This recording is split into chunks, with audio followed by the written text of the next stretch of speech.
All right, guys, it's week 10.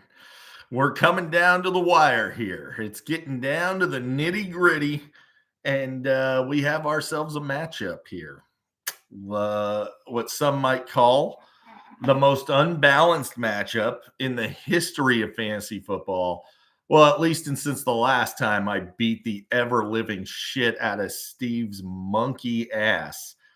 Uh, Steve's team is in dire straits. I just saw, while I'm looking at this absolute dumbass just plugged in Devin Singletary.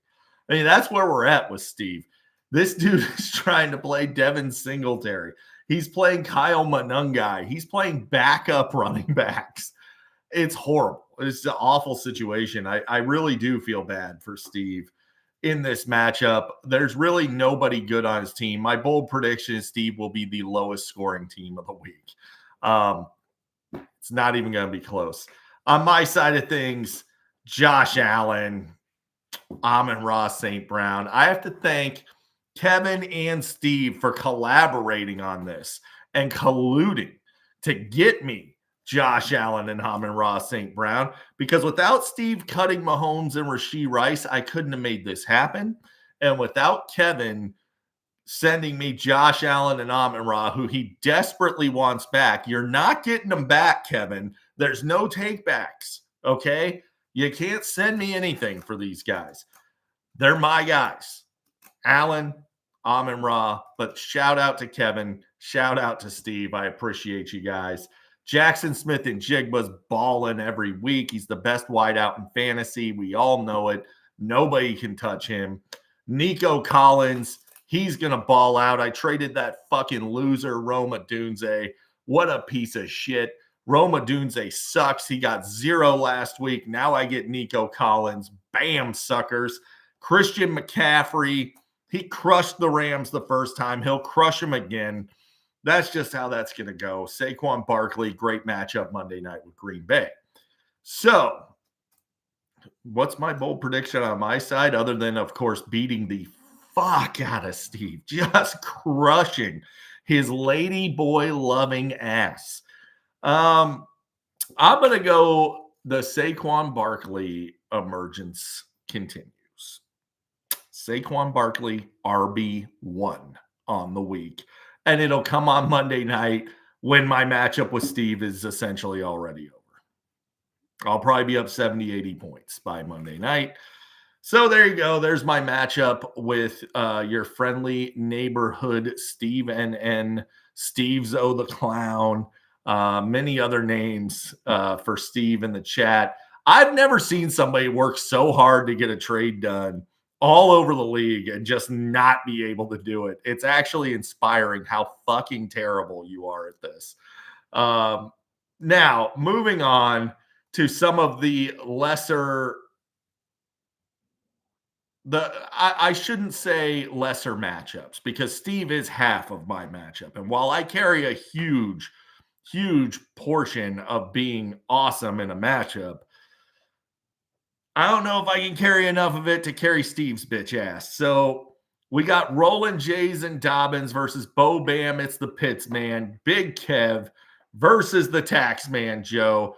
Father versus son. Which one's the father? Which one's the son? That's up to you guys. You figure that out. But they do look an awful lot alike. I don't know. Something going on there.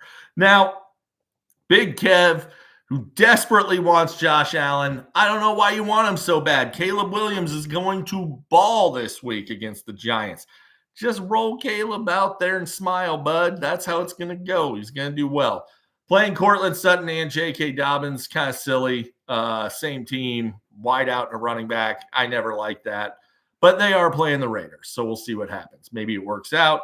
DJ Moore sucks, but he's been doing better lately, so maybe. Wan'Dale Robinson, I don't know. He's okay, I guess. That's a whole lot of Kevin's team. It's like, oh, it's that guy's okay. Quinshon Judkins, I love it. The Jets are tanking. They just traded away their only good run stopper, so Judkins should be fine this week. Kincaid's going to feast all over Miami. So my bold prediction, I'm going to go Dalton Kincaid gets over 100 yards for the third time in his last 4 games. Huge game for Dalton Kincaid this week. Now on Joe's side of things, speaking of awesome tight ends, Brock Bowers is back, and he is back with a vengeance. Tonight, he is the Raiders wide receiver 1 and probably will be for the rest of the season. Troy Franklin, love him in this matchup. He's the Broncos wide receiver 1, leads them in air yards, leads them in targets, leads them in receiving touchdowns. What more do we need to see? He's the wide receiver 1 there. Pittman, tough matchup with Atlanta, and the Colts kind of suck. So I think the Colts are frauds. I'm just putting that out there. So my bold prediction on Joe's side of things, though, I'm going to go Jordan Mason returns to relevancy. 90 yards and 2 touchdowns. So there you go. Who's going to win? I got to give the nod to Kev. Kev gets the dub behind Caleb Williams' massive performance. So then we got the Patriarch versus Stafford infection. Reese versus Senior. I can't believe there's not a bet on this one. You guys usually have a bet. So what it comes down to for Reese, I say this every week, it's just the Rams. I'm going to put something out there too. The Bears drafted the right tight end. Colston Loveland is way better than Tyler Warren at actual football. They're not even close to the same level.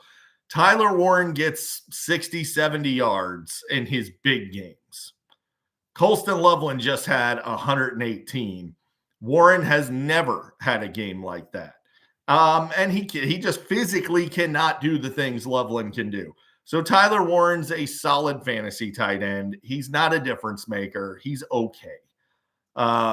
Could he outscore Dallas Goedert? Yeah, probably. It could be. Goddard could easily outscore him. I think we were all a little overhyped on Warren because he's a rookie. He's not really doing that much. Stafford, Adams, Puka, Kyron, we're doing this whole Rams shtick again. Nobody cares. Nobody wants to hear about your stupid Rams, Reese. Fuck the Rams. Fuck all of Los Angeles and all of California. All the teams, all the fans. Screw them all. We don't want to hear it. We are all actively rooting against the Rams because it's Christian McCaffrey week, bitch. So, bold prediction. I am going to say Jacksonville gets absolutely shredded by the Houston Texans. I'm going to say negative fantasy points for Jacksonville at Houston. Jacksonville's D sucks, man. They have over the last 4 weeks, the last month, they have a total of 1 fantasy point. 1. They're not playable in this matchup. They're not playable in a good matchup. And this isn't even a good matchup, especially with Davis Mills at QB. Davis Mills is going to chuck it.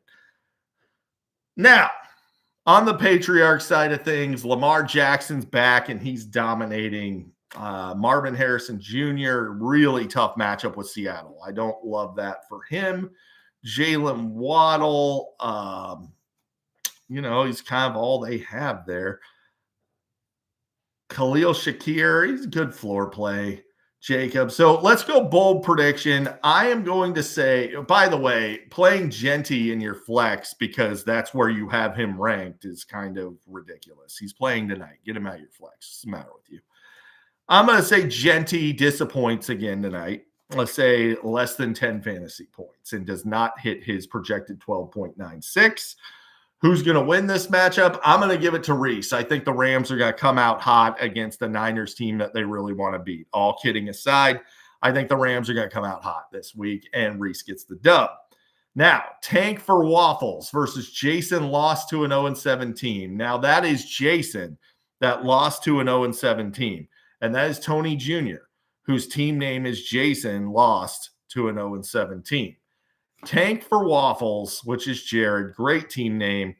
He's got that piece of crap Roma Dunze. He's got that bum Oronde Gadsden. Those guys are losers. They're not going to do anything.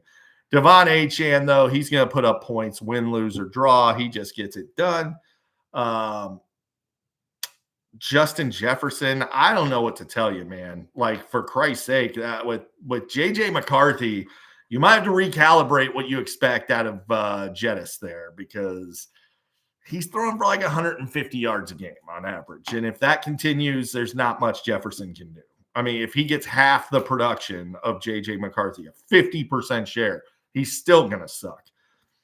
ETN, tough matchup at Houston, not expecting a blow-up game.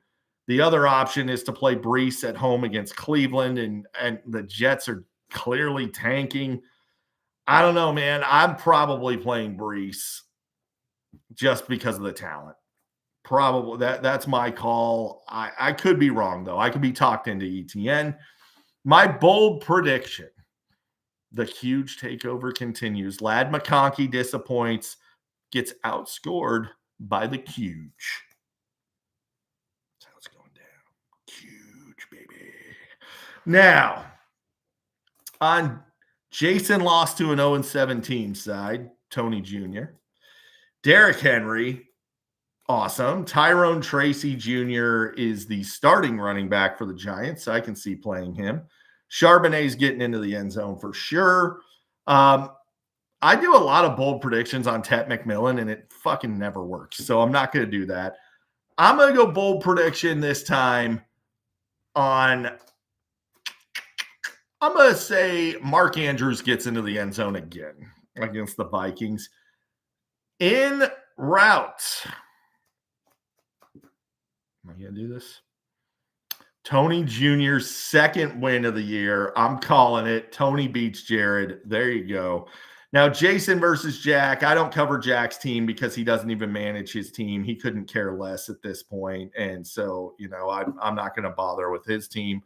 On Jason's side of things, Bijan Robinson, newly acquired after he trade raped the crap out of his supposed friend, brought him to his house, drugged him with a Mickey, and trade raped him.